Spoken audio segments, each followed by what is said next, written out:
Bom, como diz a palavra do Senhor, né, toda a escritura inspirada, ela é apta para poder ensinar, repreender, corrigir e instruir na justiça, para que você cresça realizando obras de justiça, né? Obras boas. Né? Mas, Diego, obras boas não salvam, né? Mas elas são obrigação sua. Você que é crente, é obrigação sua ter boas obras. De novo, é obrigação sua apresentar boas obras, né? Então não é favor que você está fazendo para ninguém quando você age de forma correta, não, tá?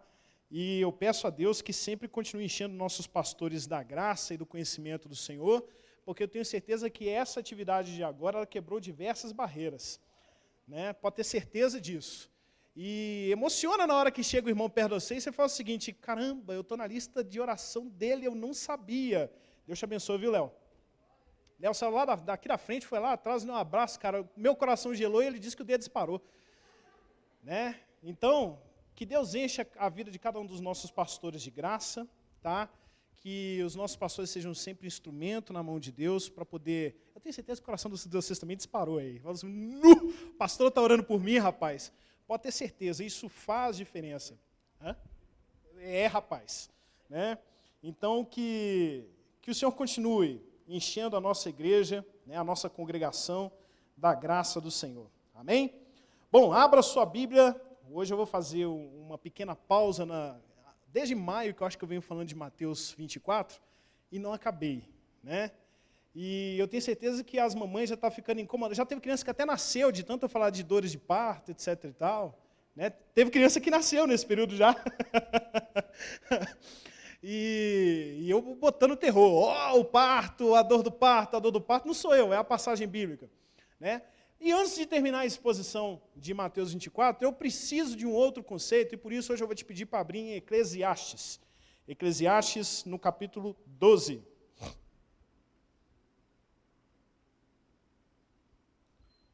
Eclesiastes está ali logo depois de Salmos e Provérbios.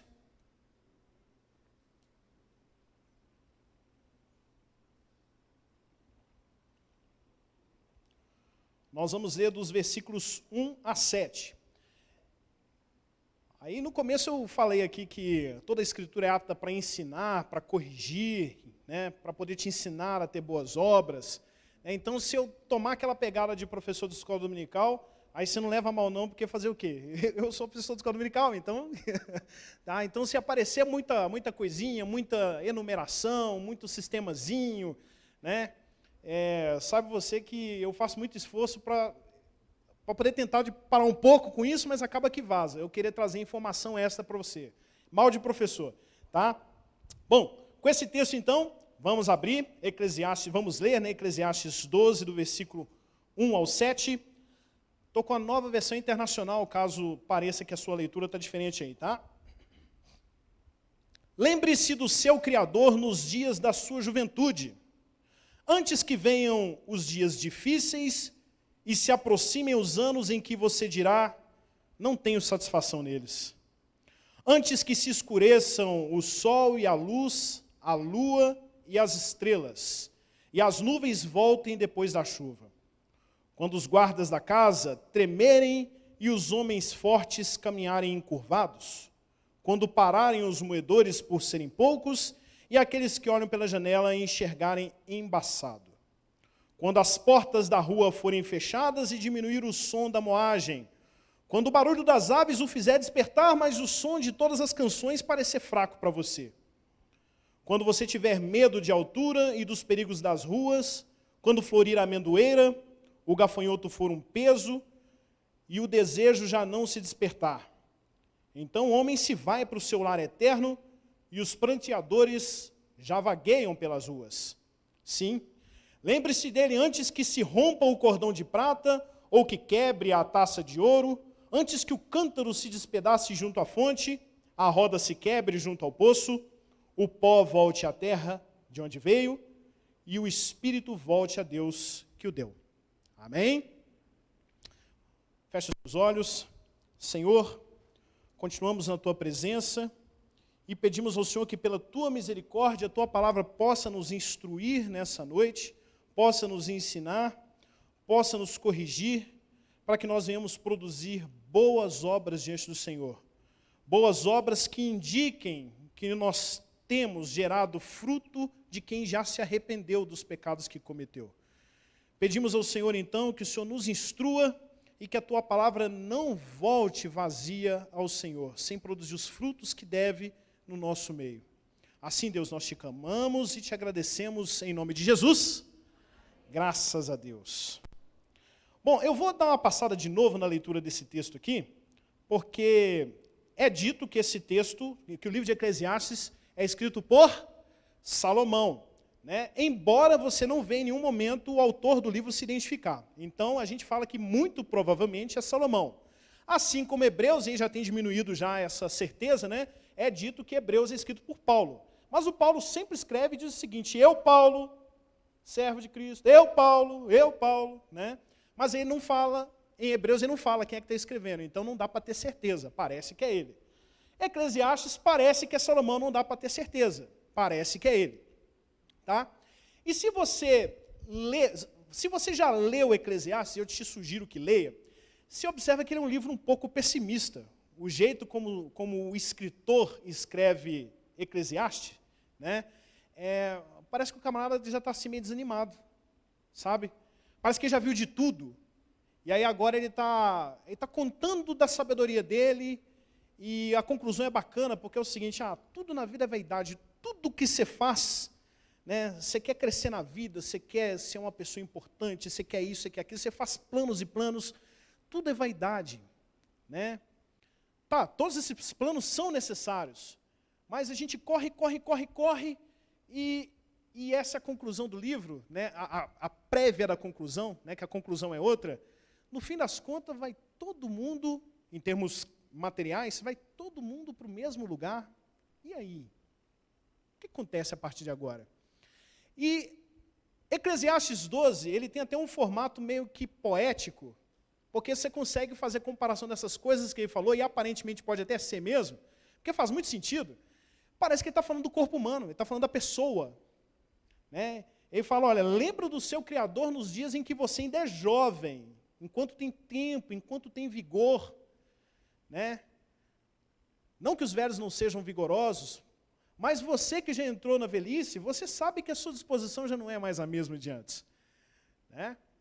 Você já olha assim e fala: rapaz, deixa para depois, deixa para amanhã, não, deixa para os meninos que estão jovens esse negócio aí, né? A gente às vezes olha para um pai que já tem mais idade e fala o seguinte: rapaz, como é que vai ter ânimo de correr atrás de menino assim, já com essa idade, né? Tem que ter muito ânimo. Então, assim, algumas exposições vão cedendo com o passar do tempo. E aí você vai olhando: olha, antes que você diga, não tenho mais satisfação neles. E aí você começa a ver que, conforme vai envelhecendo, o cidadão e a cidadã vai ficar meio rabugento mesmo, né? Falta de prazer nos dias, né? Antes que escureça, simbolicamente, antes que escureça o dia, como é que você percebe que as coisas estão escurecendo? Através de qual órgão? Visão. Aí está tudo claro, mas você já não está mais vendo com tanta clareza. Aí você já precisa de óculos, né? Não é legal ficar citando o nome dos outros, não, mas ele falou, então, não sei se você lembra o dia que o pastor Gaico virou e falou o seguinte: irmão, depois dos 40 ficou difícil, viu? Estou de óculos aqui agora porque de uma hora para outra, eu lembro ele falando isso, de uma hora para outra, eu passei a não enxergar mais do que eu enxergava antes. Tem mais gente balançando a cabeça aí. Então, com o passar do tempo, você já não percebe mais essas coisas com clareza, com nitidez, né? E aí, a lua, o sol, as estrelas vão parando de dar a luz. É simbólico, né? Porque você já não está mais vendo a clareza nas coisas que esses astros iluminam. Quando os guardas da casa tremerem, o que protege o seu corpo? É o braço. Vem para você ver. Aí, você já começa a perceber que começa a tremer os braços, guardas da casa, né? Quando os homens fortes caminharem encurvados, né? Também, às vezes também pode servir de guarda da casa as pernas, e aí você vê que realmente começa a tremer, precisa do andador, precisa da bengala, né? os moedores pararem por serem poucos. E aí não adianta, por mais que você cuide dos dentes, a possibilidade deles caírem a partir dos 80 é enorme. E naturalmente, sabe por quê? Vai caindo o cálcio, né? A capacidade do seu corpo fixar cálcio, então vai enfraquecendo. Gengiva retrai, amolece ali a parte óssea que segura os dentes, cai, né? Aí começa a tomar susto, porque o que acontece? Morde um pedaço de pão e o dente fica no pão. Eu não vou pedir para alguém se manifestar aqui, porque eu tenho certeza que alguém aqui já passou por essa experiência, de morder o negócio e o dente ficar no negócio que mordeu. Aí já olha para... A propaganda do Corega é interessante. Corega é a cola de dentadura, porque na hora que oferece a maçã para a pessoa, a coisa mais prazerosa de morder é a maçã, né, cara? Até que barulho assim, quando ela está, né, encorpada. Aí, na propaganda da Corega, a pessoa, na hora que oferece a maçã, ela já faz assim, pô, a maçã bonitona, mas por quê? Ou porque os dentes não aguentam, vai ficar dente na maçã, ou porque a dentadura não está bem afixada. A proposta da Corega, então, é que ela é uma cola tão boa que você pode morder até maçã, que a dentadura não vai ficar na maçã, né? Mas os moedores, então, no caso aqui, simbolicamente, podem representar os dentes, né? 4 aí, as portas da rua foram fechadas e o som da moagem, né? O som já não vem com tanta clareza. E aí eu achei muito interessante, pelo menos nessa tradução aqui, que o barulho das aves te acorda. O sono da idade é muito leve. Eu custo encontrar um idoso que fala que dormiu bem. Eu acordei umas 6 vezes essa noite só para poder ir no banheiro, né? E aí qualquer barulhinho acorda. Aí você que tem um idoso em casa, você entra com cuidado em casa para acordar. Chegou, né, meu filho? Mas olha só, o ouvido está bom porque tudo acorda, mas tudo que você fala com a pessoa, fala mais alto. Olha que vida complicada é essa. Um barulho mínimo te acorda, para avacalhar o seu sono, a sua qualidade de sono, né? Mas, na hora que falam com você, precisa repetir mais alto. E aí você começa a observar que a pessoa, presta atenção nisso, tá? Então, quando você for conversar com um idoso, porque se ele começar a inclinar um lado da cabeça, é porque talvez aquele seja o melhor ouvido. Né? Então, você está conversando com a pessoa, ela, aham. Aí você já começa a perceber que você tem que elevar a voz para que ele consiga te entender. Você está conseguindo perceber, então? Às vezes, aí, ó, lá no versículo 5, né? Um gafanhoto chega a ser pesado. Então, coisa que você carregava antes, agora você já não carrega mais. Coisas leves já começam a ser pesado para você levar, para você segurar, para você sustentar. Ô, meu filho, leva essa sacola aqui que está difícil demais. Você pega a sacola, mas não é possível, gente. Né? Todos nós torcemos para que você chegue lá. Né? E saiba o peso de uma sacola. E aí, por fim, né, antes que a taça se quebre, que o cântaro se quebre, antes que a coisa já não sirva mais para o que ela serve, antes que você morra. Essas coisas têm que acontecer, você tem que lembrar do seu Criador, enquanto tem tempo, porque daqui uns dias a vida cessa. E aí, a roda do poço já não funciona mais, né? O cântaro já se rachou, então não dá mais, parou. Cessou a prestatividade, a serventia das coisas para o qual o seu corpo foi feito. Cessou o seu tempo. Né? Pô, Diego, mas você está mórbido, hein? É mais ou menos essa ideia mesmo, porque a gente até falou, para você que não veio na escola dominical, a gente acabou falando sobre morte hoje na escola dominical, né? E nem todas as pessoas ficam confortáveis, e não é confortável mesmo. A nossa vida de ocidentais, né, Europa para cá, a gente é ensinado a tentar produzir o máximo na vida. E a gente quer ser jovem o tempo todo, a vida inteira. Só que se tem uma coisa que é certo na vida de todo mundo, é a morte. Diego, mas tem aquelas pessoas que quando Jesus voltar, elas estarão vivas. Bom, então deixa eu melhorar então. Se tem uma coisa que é certo na vida de todo mundo, é a possibilidade clara de que o tempo todo você está à beira da morte. Né? Se o seu coração parar agora, vai ser uma mão de obra para tentar fazer ele voltar de novo. Massagem cardíaca, normalmente quebra a costela, para poder conseguir apertar o coração. Você vê o trabalho que dá reanimar uma pessoa. E tem médico que luta e fica 30 minutos ali em cima. Alguém já viu uma reanimação cardiorrespiratória? Ao vivo? O cara pinga suor. Precisa de alguém para trocar de lugar com ele, que ele já não aguenta mais, os braços já não dá conta mais. Né? Quando o coração para, pulmão para também. E agora, como é que faz? Né? Se der, Deus livre e guarde, se acontecer de dar um derrame, um AVC, metade do seu corpo de uma hora para outra, esquece. E aí? Se tem uma coisa que é certo, é que às vezes você tropeçando no próprio cadastro pode cair, machucar a cabeça e morrer. Que segurança você tem de que nos próximos minutos você vai estar vivo? Pastores já morreram pregando no altar. Você abre o YouTube aí, você vê o camarada com o microfone na mão, dando glória a Deus e pum, durinho. Mas para que isso tudo, Diego? Porque é importante que nós nos lembremos do nosso Criador, enquanto ainda há tempo.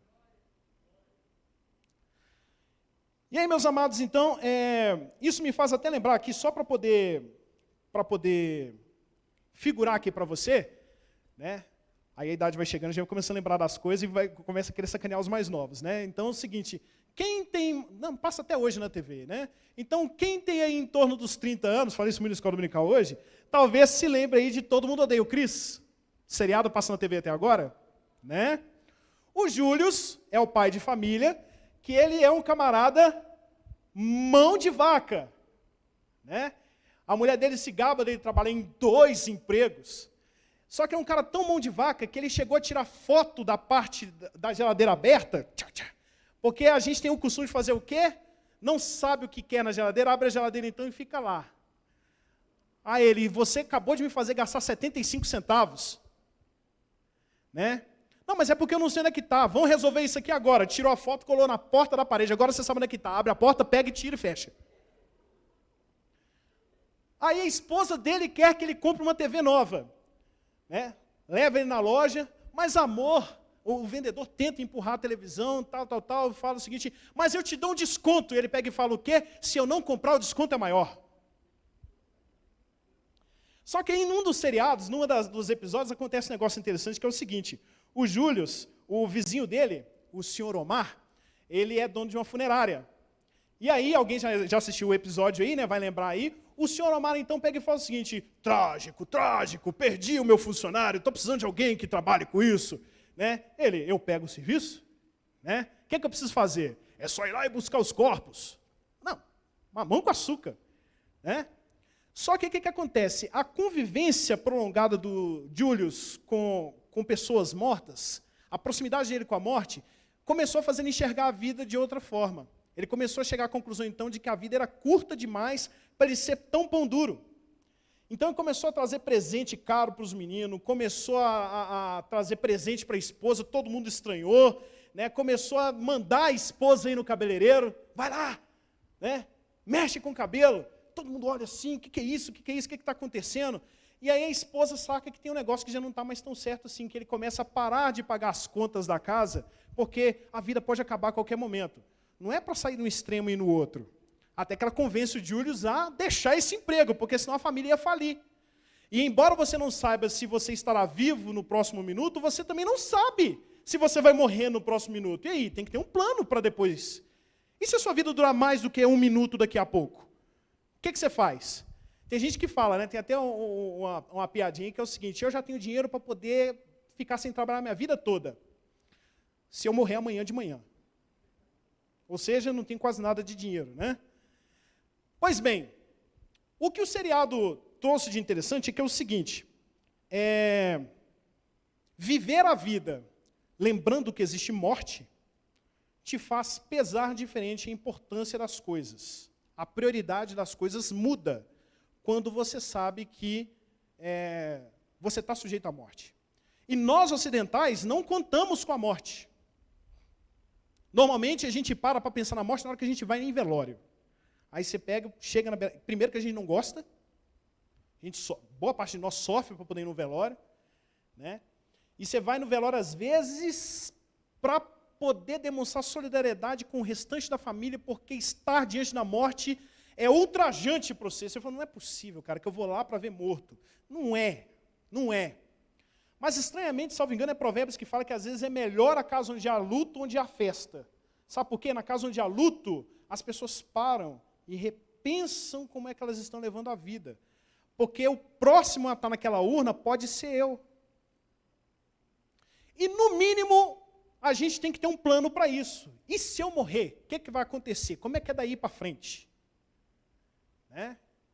E se você não pensa, você não que você é crente, né? E se uma pessoa no mundo não pensa, pelo menos em como é que vai ser a vida espiritual dela depois, ela tem que pensar em como é que vai ficar a história que ela construiu para trás.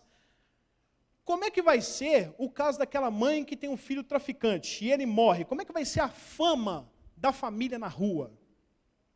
O camarada que foi um corrupto, a pessoa que morreu, e tem casos desses, morreu no motel com a amante, qual que é a fama que fica para trás? O pai que não fez, aí vai pensando aí você que tem mais idade para isso, você que não fez, por exemplo, o inventário dos seus bens, aí você morre e deixa para os filhos fazerem a divisão. Normalmente, divisão de inventário divide a família também. Ah, mas a casa é minha. Quem disse que a casa é sua? Né? Não, mas eu sou mais velho. E quem disse que isso interessa? Né? Ah, mas é que eu fiquei olhando o papai, eu fiquei olhando mamãe, né? Eu tenho mais direito. Ué, você olhou, por que você não pediu ajuda para a gente? Né? Aí começa. Então, no mínimo, você tem que dar uma olhada para trás e saber o seguinte, o que é que eu estou deixando na minha história? E aí, pessoal, a gente acaba entrando no assunto a respeito de imortalidade da alma. Olha os guardas da casa tremendo. Né? A ideia de imortalidade da alma, diz aí o próprio livro de Eclesiastes, capítulo 3, que Deus colocou a imortalidade no coração, o desejo de eternidade no coração do ser humano. Se a gente tivesse saúde o tempo todo, a gente ia querer viver para sempre. E é desejoso viver para sempre quando tudo vai bem. Né? Você vai vendo aqui que ele chega no final e fala assim, é na hora que você fica mais velho que você fala assim, já estou cansado já. Né? O meu pai disse que encontrou uma tia dele, meu pai já tem 70 anos, e encontrou uma tia de 112. E ela falou assim, eu já estou fazendo hora extra, meu filho. Né? Está cansada já. Às vezes não é uma vida próspera, às vezes não é uma vida aconchegante, ou então assim, mais nada surpreende, porque já viu de tudo, e aí se ela reage como o pregador aqui. Né? Ah, já vi de tudo nessa vida. Né? Mas esse pensamento a respeito de como é que vai continuar a vida depois da morte, ele não começou nos evangelhos, ele é antes disso. Embora existam alguns grupos, e aí eu preciso denominar aqui, adventistas e testemunhos de Jeová não acreditam que a vida continua após a morte. Pensa que a pessoa desliga. Tipo, você vai no interruptor e desliga, apagou a luz, a pessoa morreu. Tipo, tem uma vela acesa, assoprou, apagou, para onde foi a chama? Para lugar nenhum, eles pensam assim. Né? Mas, historicamente, por exemplo, diz o texto bíblico que a Babilônia, a primeira Babilônia, foi fundada por um tal de Nimrod, ou Nimrod, né? Gênesis 10. E aí, só que na história dos babilônios, eles dizem que Babilônia foi fundada por um deus chamado Marduk. Então, quem foi que fundou a cidade então? Foi o Marduk ou foi o Nimrod? Fácil, eles entenderam que o Nimrod fundou a cidade, e depois que ele morreu, ele virou um deus. A vida dele continuou. Então, na mente dos babilônios já existia a ideia de que a vida continua depois da morte. Os egípcios, quem já ouviu falar aí que nas escavações acha dinheiro, roupa e comida dentro vou chamar de caixão, mas não é não. Como é que é? Quem vai me lembrar aí? Sarcófago. Exatamente. Eu nunca ia lembrar dessa palavra aqui agora, não. Né? O sarcófago. Comida dentro do sarcófago. Para quê? Porque na hora de fazer a travessia para o outro mundo, tem que ter o que comer, vai que passa fome. É o pensamento do pessoal, ou seja, depois da morte a vida continua. Né? Os persas, aquele pessoal ali do livro de Esther, de Esdras, né? Artaxerxes, etc. E tal, aquela galera ali já tinha uma ideia a respeito de vida após a morte, inclusive até de juízo final, né, com um local de delícias e um local de pagamento de punição. Né? As pessoas já sabiam que existia um porvir depois da morte. E aí, finalmente, chegam nos gregos. Né? Os gregos, na época que o evangelho floresceu, na hora que o cristianismo começou a ser pregado, já não era mais a época dos gregos, era dos romanos, mas a cultura ainda era toda grega. Era toda grega. E aí o tal do Platão começou a raciocinar a respeito da existência da alma. Né? Ele chegou, e assim, o cara foi caminhando bem. Ele falou, olha, tem uma coisa diferente que anima o corpo, porque depois que a pessoa morre, o corpo fica igual a um objeto, inerte, se você não mexer, ele não mexe. O que faz a gente mexer? O que anima a vida da gente? Né? O que transforma a gente de um desenho físico para um desenho animado? Né? Então chegaram à conclusão de que alguma coisa anima a existência do corpo. E que essa coisa, na hora que sai do corpo, o corpo morre. O que é isso? Alma. Ou espírito. Né? Mas aí eles começaram a raciocinar demais e fazer filosofia demais e começaram a chegar a uma conclusão estranha, do tipo seguinte, a alma não tem corpo, então ela não fala no mundo dos vivos, ela precisa de um corpo então para poder falar. Ok, está valendo. Né? Mas a alma, ela está num plano que é superior, né? Tipo um pensamento. Aí eu me lembro aqui, por exemplo, quando eu assistia desenho animado em casa, aí os bichinhos iam para a casa da árvore. Aí, quem tem mais ou menos 30 anos, principalmente os meninos, pensa o seguinte, vou fazer uma casa na árvore na minha rua, né? E aí você raciocina aquela casa na árvore, teve criança que me olhou aí, casa na árvore, casa na árvore. Aí você faz um plano assim, ó, vai ficar as madeiras tudo assim, vai ter telhado assim, então na sua mente, a ideia da casa da árvore é perfeita, cara. Aí você começa, sem ter curso de engenharia nem nada, né, ser criança, começa a meter prego nas madeiras lá, e raciocinar, vai ficar assim, assim, assado. Na hora que você vê o resultado, cara, não era o que você planejou, é tudo menos uma casa na árvore. Então as ideias normalmente são perfeitas. Você não pensa numa coisa avacalhada na hora que você planeja, você pensa em tudo dando certo.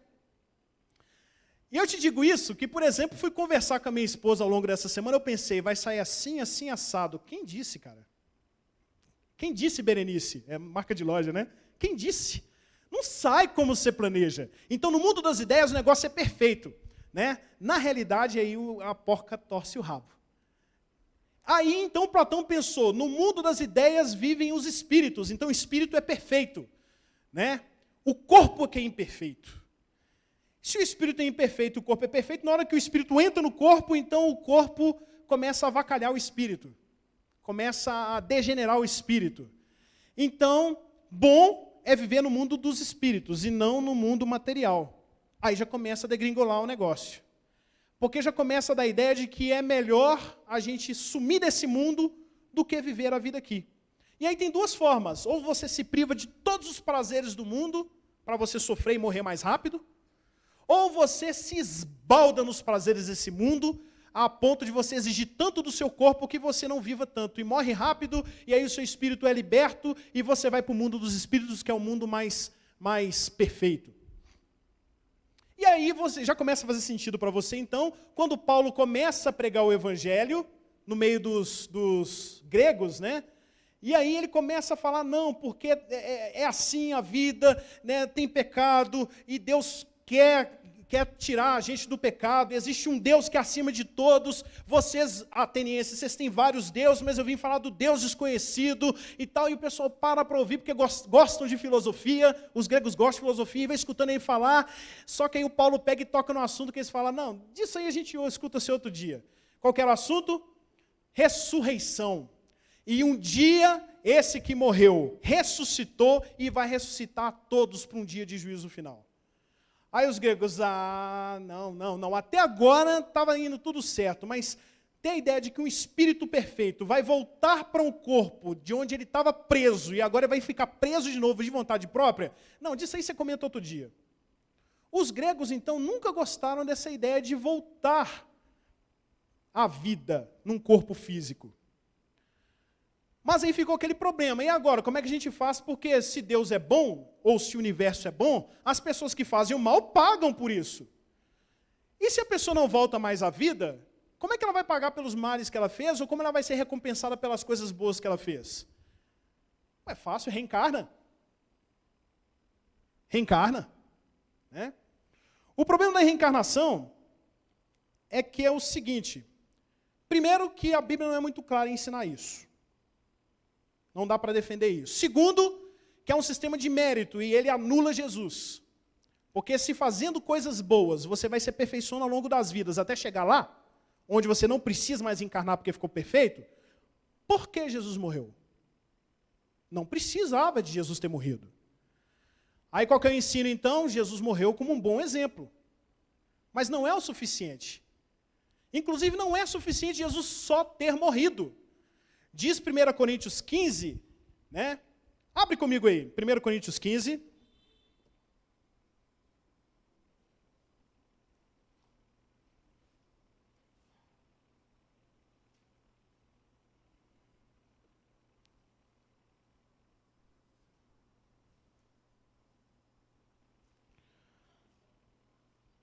Deixa eu ver se é isso aqui mesmo. Versículos 13 a 17.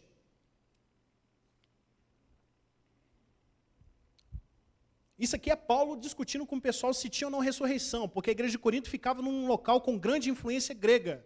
Então as pessoas não acreditavam que uma alma pudesse voltar a habitar o corpo que um dia ela habitou. Que é diferente de reencarnação. Reencarnação vem em outro corpo. Ressurreição é no mesmo corpo. Tá? Então, ó, se não há ressurreição dos mortos, Cristo também não ressuscitou. E se Cristo não ressuscitou, é inútil a nossa pregação, como também é inútil a fé de vocês. Mais que isso, seremos consideradas falsas testemunhas de Deus, pois contra ele testemunhamos que ressuscitou Cristo dentre os mortos. Mas se de fato os mortos não ressuscitam, ele também não ressuscitou Cristo.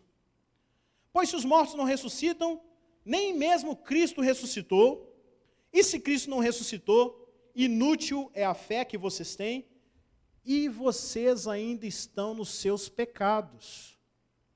Então a obra completa de Cristo em nos remir dos nossos pecados, precisa que Jesus tenha ressuscitado. Porque se Jesus não ressuscitou, ele não levou os nossos pecados à presença de Deus. Deus não, digamos assim, não apresentou o sacrifício diante de Deus, digamos assim, entendeu? Então o processo não foi concluído e nós ainda estamos em pecado. E para que sustentar uma fé dessa, se ela não resolve o nosso problema? É inútil uma pregação dessa. Então a reencarnação, ela anula a obra de Cristo, porque aí você sozinho consegue resolver o problema. Mas não é isso que a Bíblia diz. Você pode reencarnar 1 milhão de vezes. Se você, nesses 1 milhão de vidas, não crê em Cristo, inútil as suas várias vidas. E isso gerou um pensamento no meio cristão, os gnósticos, e a igreja teve problema com isso, porque os gnósticos começaram a falar o seguinte, não, o corpo é uma prisão para a alma, não tem ressurreição. Aí precisou esse tipo de ensinamento. Não, Jesus não ressuscitou, na verdade o que apareceu dele foi um holograma, trazendo a palavra para o dia de hoje, né? Foi só a aparência dele que tomou uma forma e ele apareceu depois que ele foi crucificado. Na verdade, Cristo morreu e não ressuscitou, não tem ressurreição. Isso é falsidade diante da doutrina que as Escrituras ensinam. Então, certo é que um dos pilares do nosso ensinamento cristão é de que Cristo ressuscitou, e já que ele ressuscitou, todos ressuscitarão, seja para a vida, seja para a punição eterna. Mas essa questão é assunto para um outro dia. Hoje eu queria só que você pensasse no que é que você tem planejado para depois que a sua vida terrena cessar. Bom, no sistema espírita, então, o pessoal criou o seguinte sistema, né? Já que precisa ter recompensa e punição para depois da vida, então existe alguma coisa que vai sendo levada por essa alma ao longo das vidas, é o tal do karma. Então você fez uma coisa ruim, isso pesa para o seu espírito. Aí na próxima vida você vem para poder pagar por isso que você fez. Então vai sendo um reflexo e vai havendo justiça automática com o passar das vidas. Né? Não é isso que as Escrituras ensinam. Aí, quem já ouviu falar na religião Hare Krishna? No Hare Krishna, diferente do Espiritismo, no Espiritismo tem uma lei que só te faz evoluir. Né? No Hare Krishna, e aí faz mais sentido até o Hare Krishna, é que é o seguinte, se você fez bem nessa vida, você evolui. Fez mal? Involui, regride. Então você pode reencarnar na próxima vida como um ser inteligente, vivo, rico, etc. e tal, como pode voltar na barata. Faria mais sentido do que você sempre errar e estacionar ali e sempre ir para frente. Não é justo só ir para frente, se você faz por onde andar só de freio de mão puxado. Não é justo nem com você que quer andar de freio de mão puxado. Eu não quero evoluir. Né? E tem empresa que é mais ou menos assim, o camarada não quer ser gerente. É o dobro de trabalho por um pouquinho a mais de salário. Né? Para que eu vou arrumar uma promoção? Não quero. Às vezes o cara fala, não quero evoluir, não quero. Quero voltar barata. Né? O único problema da barata é o escorpião e a galinha. Né? É só ficar longe desses locais, no esgoto, e estou satisfeito as várias vidas que eu tiver.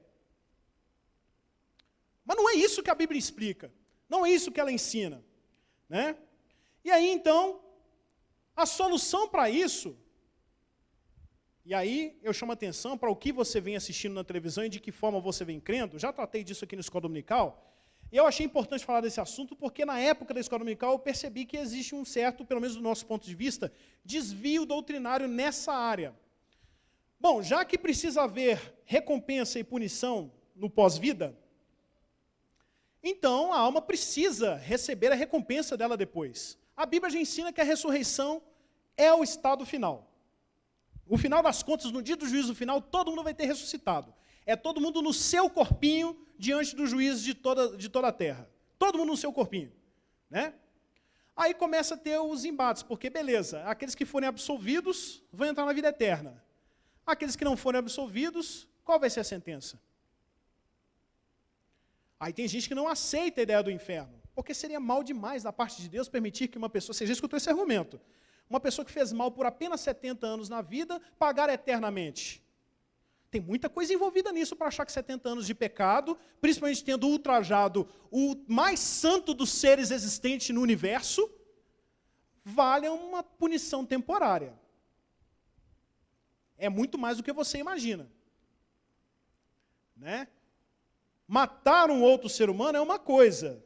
Né? Matar o Filho de Deus é outra coisa. Mexer com os funcionários é uma coisa, mexer com o dono é diferente. A justa causa é por outro motivo. Então, principalmente, adventistas e testemunhos de Jeová entendem que depois que a pessoa morre, a alma desliga. E só vai ser ligada de novo no dia do juízo final.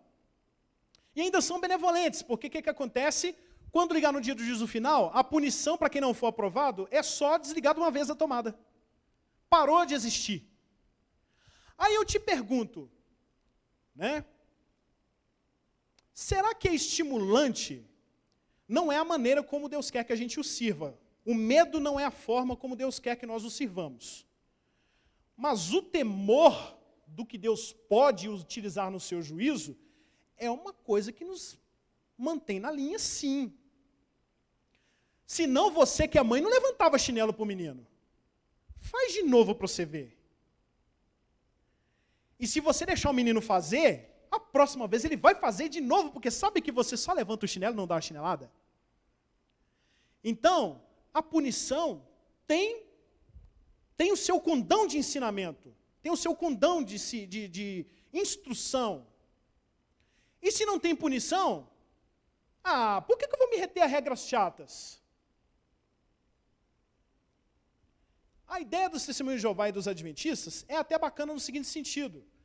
Bom, se a alma dorme depois que a pessoa morre, então quem vai no centro para poder conversar com o ente que faleceu não está conversando com o parente, porque o parente está dormindo, a alma dele está desligada.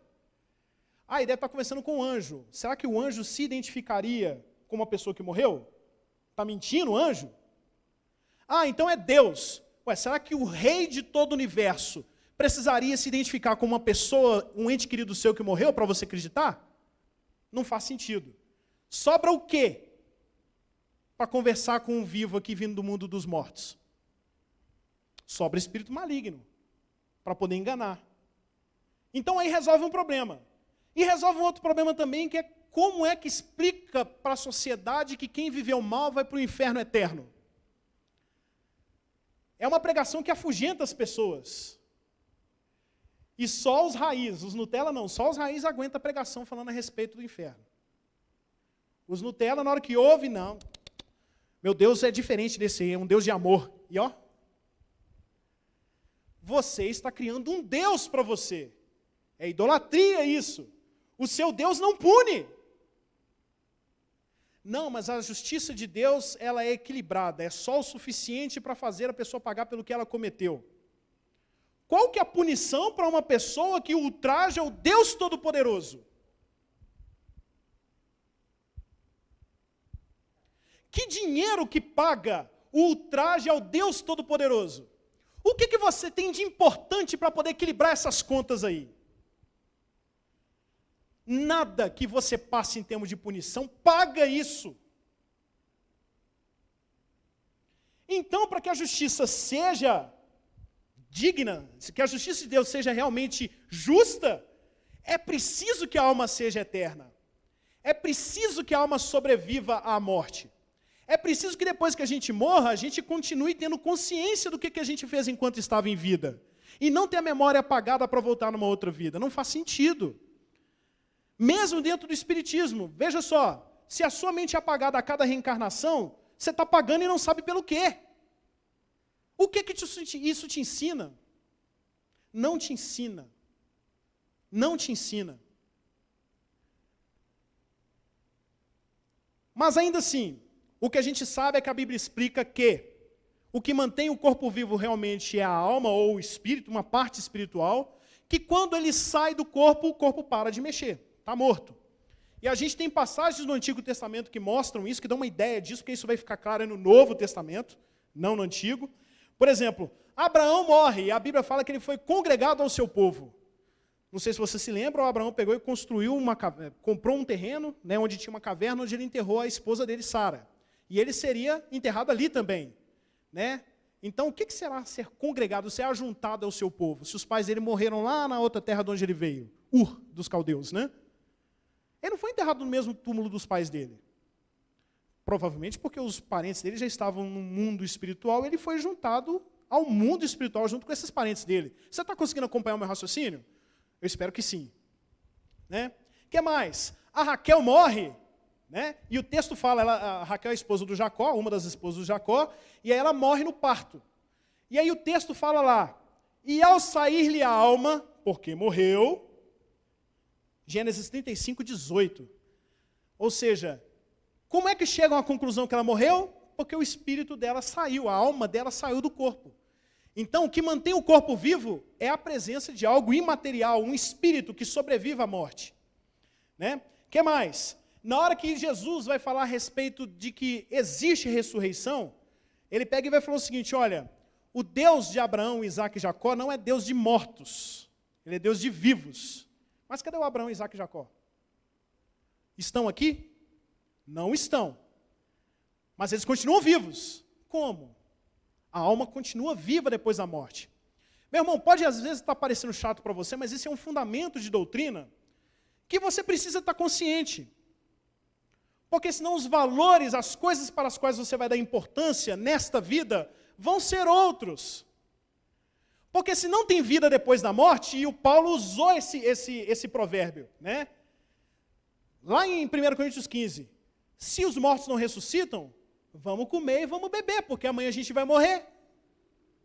Tá, lá está mais bonitinho, né? Comamos e bebamos, pois amanhã morreremos. É a mesma coisa, né? Se a sua vida é curta e não tem nada depois dela, aproveita até no talo. Mas não é isso o ensinamento das Escrituras. Existe uma fatura para fechar depois. O que mais? A história do rico e Lázaro. Poxa, se a alma não sobrevive depois da morte, para que Jesus ia contar uma história como essa para fundamentar um ensino doutrinário? Se não tem ET de Varginha, por que você vai contar história séria para o seu filho a respeito do ET de Varginha, se não existe? Se não existe, talvez você conte a história só para poder ensinar, né? só para poder, anedotas, né, piadinhas, esqueci como é que é o nome da palavra mesmo, parábola, né? Então a galinha falou para o pato. Galinha não fala. Mas aí você foca que realmente a questão não está no fato da galinha falar. Mas, poxa, é uma coisa muito séria falar que uma vida depois da morte, uma alma depois da morte, tenta vir avisar os seus entes queridos do que tem do lado de lá. E veja bem, está querendo avisar, ela sabe que para ela já se perdeu. Mas ainda tem parentes no mundo dos vivos que precisam ser alertados que o lado de lá existe. Se isso não for verdade, por que Jesus ensinaria com essa história? O ladrão na cruz.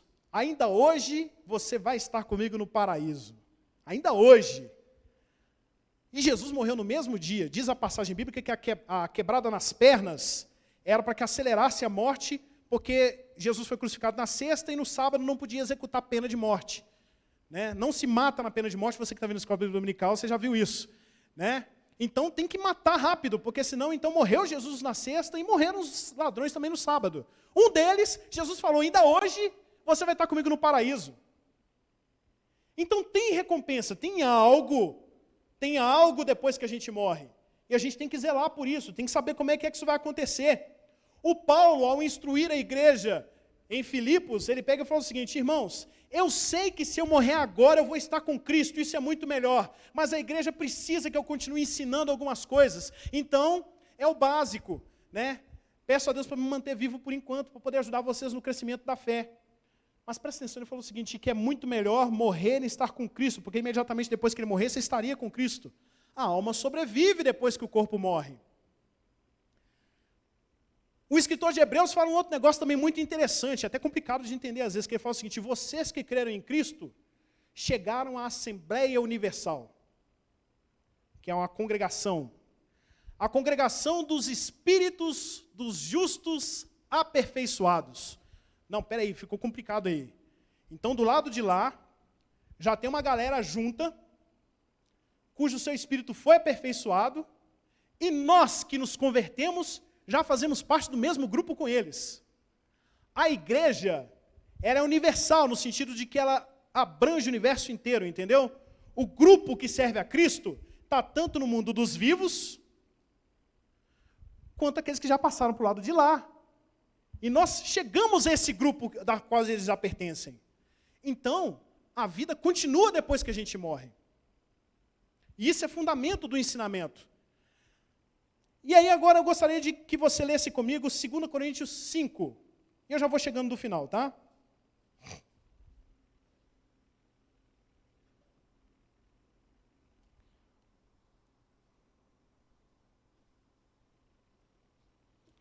Nós vamos ler do versículo 1 até o versículo 10.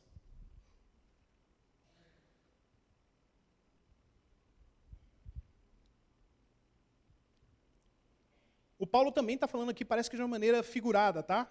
Então presta atenção para ver se você consegue fazer relação. Sabemos que, se for destruída a temporária habitação terrena em que vivemos, temos da parte de Deus um edifício, uma casa eterna nos céus, não construída por mãos humanas. Enquanto isso, gememos desejando ser revestidos da nossa habitação celestial. 2 Coríntios 5, versículo 3.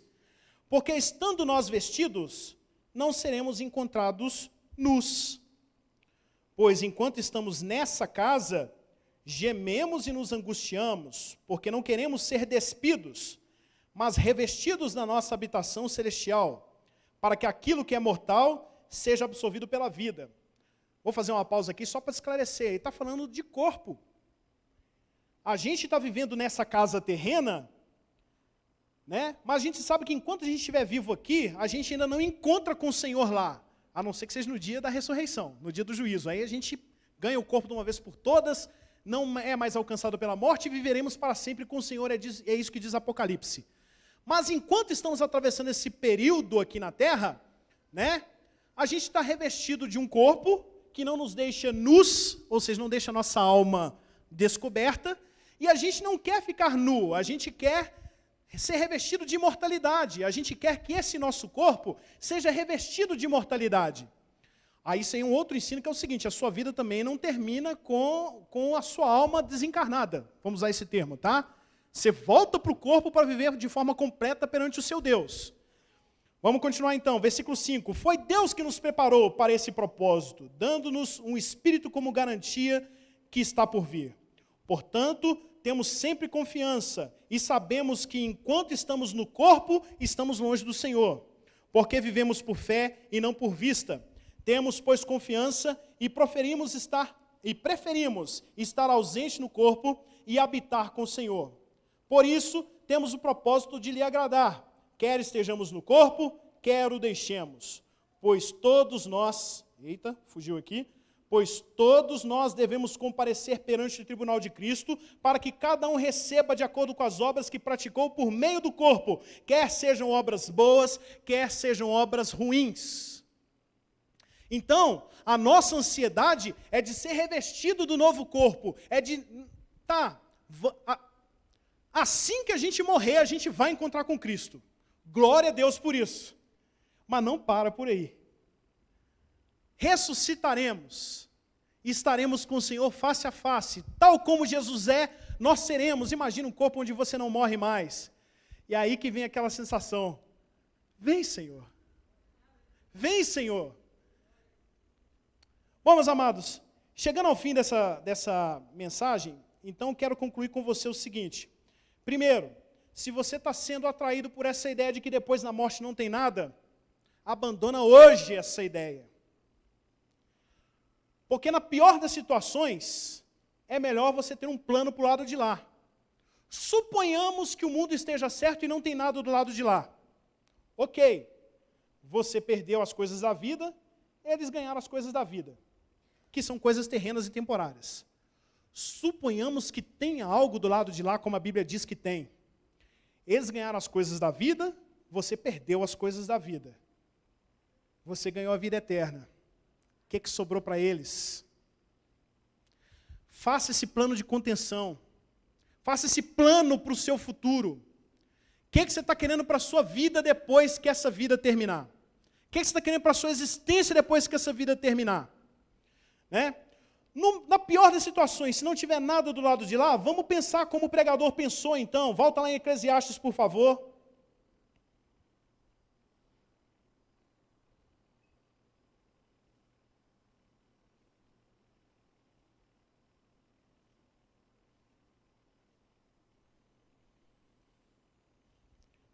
Capítulo 12. Vamos ler no versículo 13. Olha a conclusão magnífica que esse pregador faz.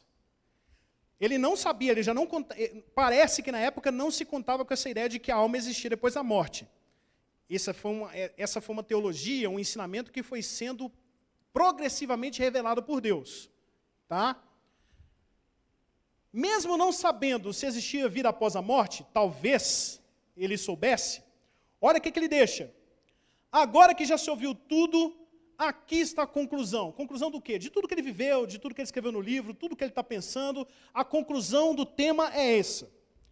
Tema a Deus e obedeça aos seus mandamentos, porque isso é essencial para o homem, pois Deus trará a julgamento tudo o que foi feito, inclusive o que está escondido, seja bom ou seja mal. Meu irmão, se você está indo atrás do Senhor por conta de recompensa, bom, vamos progredindo, né? Se você está indo atrás do Senhor por conta de medo, está ruim, mas é alguma coisa. Se você está indo por conta de recompensa, está um pouco melhor, mas não é o suficiente.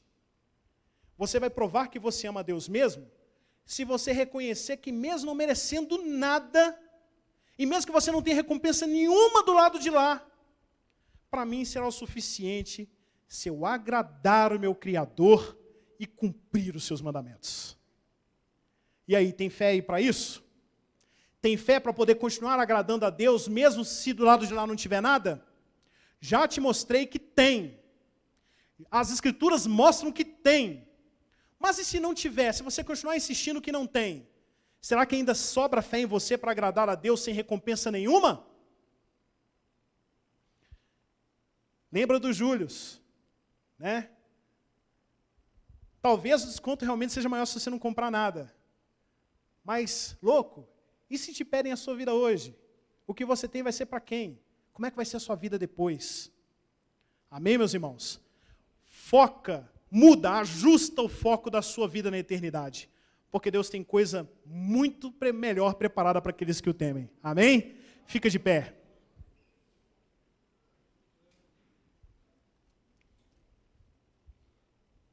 Senhor Deus e eterno Pai, nós te louvamos e te agradecemos, Deus, pela tua graça. Te louvamos e agradecemos pelas escrituras que o Senhor deixou para nos ensinar, para nos corrigir, para nos instruir em justiça.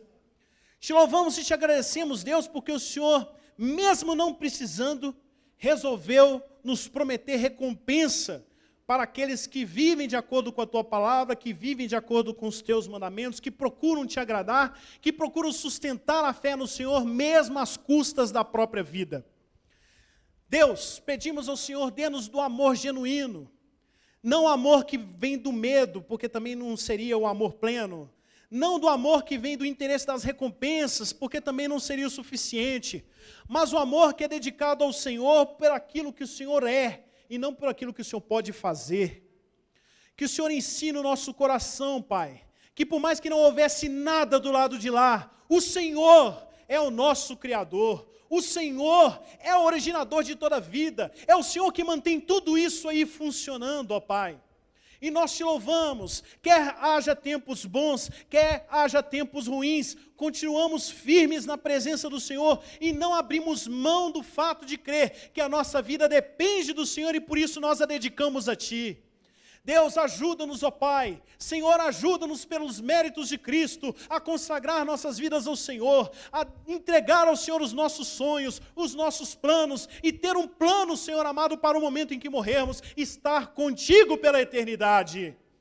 Pai, te entregamos as nossas vidas e te pedimos, ajuda-nos a produzir os frutos que são resultado de quem se arrependeu de verdade. Ajuda-nos, ó Deus, a viver a nossa vida, lembrando que o Senhor nos observa a vida toda e de que no fim das contas deveremos prestar contas de tudo o que fizemos. Senhor, diante do Senhor nós nos colocamos e pedimos ao Senhor, aviva a tua igreja na consciência de que o Senhor os observa, de que o Senhor deixou o Espírito como prova, Senhor amado, como marca de que o Senhor volta para buscar a tua igreja. Aviva a tua igreja, aviva os nossos pensamentos, a nossa esperança no Senhor, faz-nos cada dia desejar a tua volta, Pai, para que sejamos revestidos de imortalidade e que as coisas desse mundo não mais façam diferença para nós. Assim, Deus, te entregamos nossas vidas e te pedimos, ajuda-nos a produzir os frutos. É assim que te clamamos e te agradecemos. Em nome de Jesus. Graça e paz, que Deus te abençoe.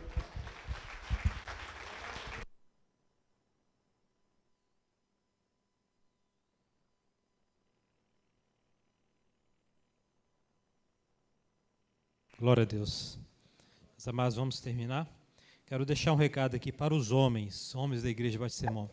A partir do dia 2 de novembro, vai ser no feriado, na terça-feira, né? O pastor Fabrício e eu vamos trazer uma série de mensagens para os homens. Por isso a gente está abordando cada homem da igreja aqui pessoalmente, para que os homens participem, né, que a gente vai trazer uma mensagem específica para os homens no que diz respeito ao fortalecimento, né, espiritual. E a série de mensagens se chama, né, O Homem que Glorifica a Deus. Eu quero ser um homem que glorifica a Deus. E para isso eu preciso me alimentar da palavra. E para isso eu tenho que estar no meio da igreja. Então, homens de Deus, no dia 2 de novembro, vai começar, terça-feira, 8 horas da noite. Meus amados, durante a semana, programação normal, amém? Que os irmãos participem no nome de Jesus.